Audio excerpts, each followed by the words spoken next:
माझं नाव कैलास आहे. माझं लग्न गेल्या 5 वर्षापूर्वी झालं आहे. माझं शिक्षण MA झालं आहे आणि मी एक वारली पेंटिंगचं काम करतो. 5 वर्षापूर्वी माझं आरतीशी लग्न झाल्यानंतर ती जेव्हा गरोदर राहिली आणि गरोदर राहिल्यानंतर 6व्या महिन्यात तिच्या पोटामध्ये अचानक कळा सुरू व्हायला लागला. कळा सुरू झाल्यानंतर मी तिला दवाखान्यामध्ये नेलं. इथं रुरल हॉस्पिटल म्हणून आहे. तर डॉक्टरांनी तिथं मला सांगितलं की डिलेवरी होणार आहे आताची, पण इथं सुविधा नाही, तुम्हाला दुसऱ्या दवाखान्यामध्ये जावं लागेल. म्हणजे सब डिस्ट्रिक्ट हॉस्पिटल जव्हार आहे तिथे.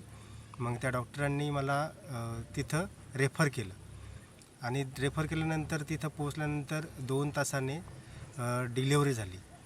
तर बच्चू जन्माला आल्यानंतर डॉक्टरांनी सांगितलं की तुम्हाला थोडा वेळ थांबा आणि थोडंसं अडचण आहे. मग त्यांनी आम्हाला डिटेलमध्ये काही सांगितलं नाही आणि त्यांनी नंतर बोलून घेतलं की तुम्हाला आता इथून दुसऱ्या दवाखान्यामध्ये जावं लागेल, की या बच्चूच्या हार्टचा प्रॉब्लेम आहे, तर त्याच्यासाठी तुम्हाला इथं दुसऱ्या दवाखान्यामध्ये न्यावं लागेल आणि कारण इथं व्हेंटिलेटरची सोय नाही.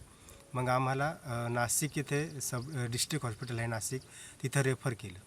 रेफर केल्यावरती तिथं डॉक्टरांनी आम्हाला सांगितलं की इथं व्हेंटिलेटरची सोय नाही आणि सोय आहे तरी इथं जागा पण नाही, कारण बच्चू खूप होते तिथं. ऑलरेडी तिथं ॲडमिट बच्चू होते आणि तुम्हाला प्रायव्हेट हॉस्पिटलमध्ये जावं लागेल. तर म्हटलं ठीक आहे, पण खर्च करायचा कुठून, कारण माझ्याकडे पैसे नव्हते आणि मी डॉक्टरांना सांगितलं की उद्यापर्यंत मी सकाळपर्यंत सोय काहीतरी करतो, व्यवस्था करतो आणि डॉक्टर बोलले की चालेल. मग त्याच्यानंतर सकाळी डॉक्टरांनी जेव्हा बोलून घेतलं आणि डॉक्टरांनी मला सांगितलं की तुमचा बच्चू राहिला नाही आणि त्यांनी तिथून मग रेफर म्हणजे घरी यायला आम्हाला गाडी पण दिली नाही, की अवेलेबल गाडी नाही 108 102ची. आणि आम्ही मग बस नेण्याचा विचार करून बसमध्ये ते बच्चू आणायचं कसं, परंतु आम्ही कॅरी बॅगमध्ये त्या बच्चूला टाकून घरी बच्चूला घेऊन आलो.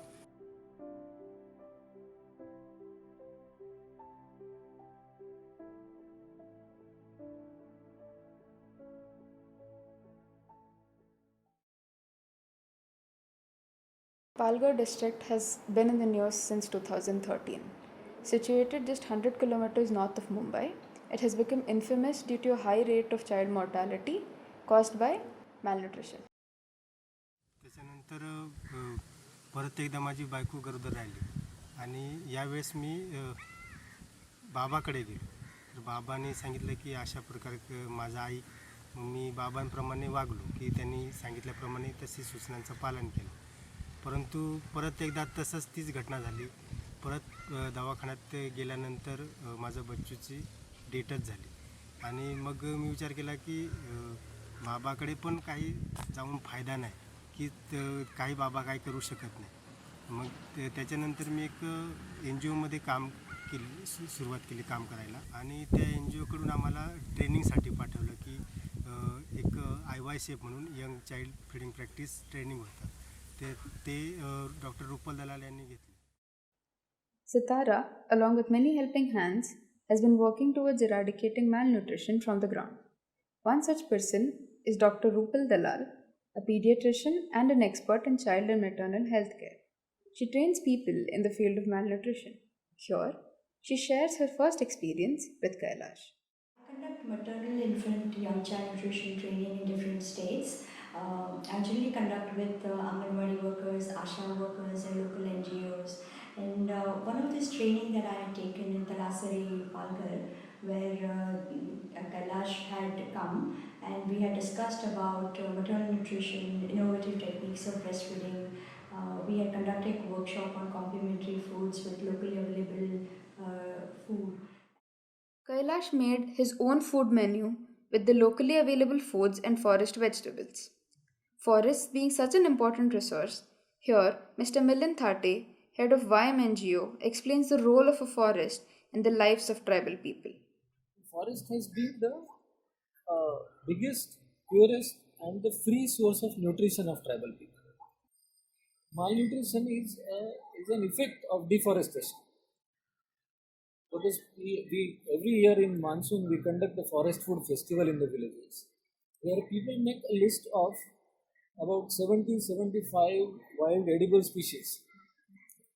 They also cook delicacies of all these vegetables in that festival. So the knowledge of those edible vegetables from the forest is with the people. They know what kind of nutrients it provides. They may not use the words like proteins and minerals and all that, but they certainly know that after eating this, your stomach will be clean. After eating this will give strength to your bones. All that they know. And they have been eating this food for free for generations. After deforestation, this has been vanishing. We, as a species, having come from the forest to the digital age, are now equipped to make any data driven decisions. Professor Agnihotri explained how they are bridging the gap between the resources and the needy. I think malnutrition reduction is possible. Palghar will be predominantly tribal area. So we will have to work out strategy very differently for Palghar. And in Palghar, this getting good quality data, doing a geographical mapping, because mapping, as you know, mapping tells you where does the shoe pinch. Data will only tell you does the shoe pinch or not. And then of them identify the best performing areas, of them find out areas which need to be supported. And if you recollect our analysis of even a district like Kandhamal in Orissa, in Kandhamal we have identified 3 blocks which can probably have this ambition of checking malnutrition in a quick time. So similarly, that exercise can be done in Palghar as well. As Professor Agnihotri mentions about blocks, here in Palghar, the beat supervisors in block level are trained to use digital platforms for ground level data collection by UNICEF. 2 months after training, Kailash called me and he gave me good news on his wife being pregnant again. This was her 3rd pregnancy and she weighed only 33 kg at the time when he called me. Knowing what they went through last couple of times, I had to make sure that we did everything right to give that precious baby, Kailash and Arthi's hands. म्हणजे आमची आता पहिल्यांदा 2 मुलं गेली होती, म्हणजे आम्ही गमावली होती. त्याच्यानंतर तिसऱ्यांदा जेव्हा गरोदर राहिली तेव्हा आम्हाला की म्हणजे 2 वेळेस आम्ही ठरवलं होतं की आपण बाबाकडे जाऊन बघितलं, नंतर दवाखान्यामध्ये आपल्याला व्यवस्थित हे नाही भेटलं, घरी आपण व्यवस्थित काळजी घेतली नाही की गोळ्यांचं महत्त्व काय राहतं आहे, म्हणजे आयर्न फॉलिक ॲसिडच्या गोळ्यांचं महत्त्व काय हे माहीत नव्हतं ना. त्याच्यानंतर मग तेव्हा आम्ही ठरवलं की आता ह्या गोष्टींकडे लक्ष द्यायचं. आणि मग त्याच्यामध्ये मला महत्त्वाचं वाटलं की आता या 2 वेळेस आपण जे केलं नाही, म्हणजे रुपल दलाल मॅडमने ज्या गोष्टी आपल्याला शिकवल्या, ज्या ट्रेनिंग दिली, मग त्या ट्रेनिंगचा एकदा आपण अनुभव घ्यावा की ती ट्रेनिंगमध्ये शिकवलेल्या गोष्टी आता वापरून बघू. कारण इकडच्यामध्ये आपण भक्ताकडे पाहिलं, म्हणजे दवाखान्याकडे आपण दुर्लक्ष केलं, पण मग त्याच्यापेक्षा आता दवाखान्याचं तर आपण करणारच, पण आता वेगळा म्हणजे की जी आयवायशिपची ट्रेनिंग झाली, म्हणजे रुपल दलाल मॅडमना ट्रेनिंग दिली, मग त्याच्यामध्ये त्या गोष्टी त्यांनी ज्या सांगितल्या, मग त्या बियांचा वापर, ज्या गोष्टी बनवायच्या, म्हणजे आपल्याकडं जे ग्रामीण लेवलला म्हणजे आपल्या घरी जे मिळते धान्य किंवा फळं किंवा बिया काही असतील, म्हणजे जिकडचं जे आम्ही खातोय त्याच्यामध्ये कोणतं न्यूट्रिशन कोणतं आहे, त्याच्यामध्ये कोणत्या जीवनसत्वामध्ये आपल्याकडे भेटते, म्हणजे की बाजारापेक्षा आपल्या घरचा म्हणजे बिना खर्च कमी येईल पण थोडासा कमी, म्हणजे बाजारापेक्षा तरी कमी खर्चात त्यांनी जी ट्रेनिंग दिली. पालेभाज्या आणि बियांचा, डांगराच्या बिया, दोडका, काकडीच्या बिया, म्हटलं शेवग्याचे पाला, त्याचे फुलांचा, ते असं सगळ्या प्रकारचा त्याने माझ्या आहारात समावेश केला. आणि डॉक्टरांनी आम्हाला विश्वास दिला की यावेळेस तुम्हाला असं काही होणार नाही, कारण तुम्ही ज्या पद्धतीनं तिच्या आहाराकडे लक्ष दिला, ट्रीटमेंट जी तुम्ही माझ्याकडे सतत चालू ठेवली, त्यामुळं कुठलाही धोका तर मी तुमच्या मागे म्हणजे तुम्हाला मदत करायला म्हणजे त्या ट्रीटमेंटबाबतची तर आम्हालाही समाधान वाटायचं आणि आम्ही पण त्या डॉक्टरकडे म्हणजे दवाखान्यावरती विश्वास ठेवून त्या पद्धतीनं ट्रीटमेंट घ्यायचो.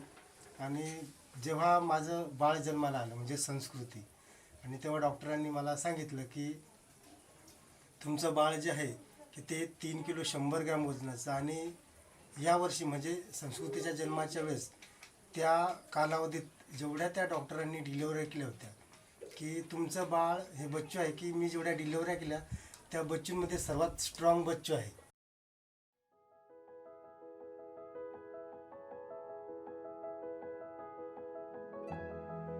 Sanskriti was born with 3.1 kg birth weight, which is above average for Indian child. But just healthy weight was just not enough for her growth. She had to be exclusively breastfed successfully for 6 months, and after 6 months, she had to be introduced to complementary food which were nutrient dense and culturally appropriate. संस्कृती आल्यानंतर आता तुम्हाला कसं वाटतंय?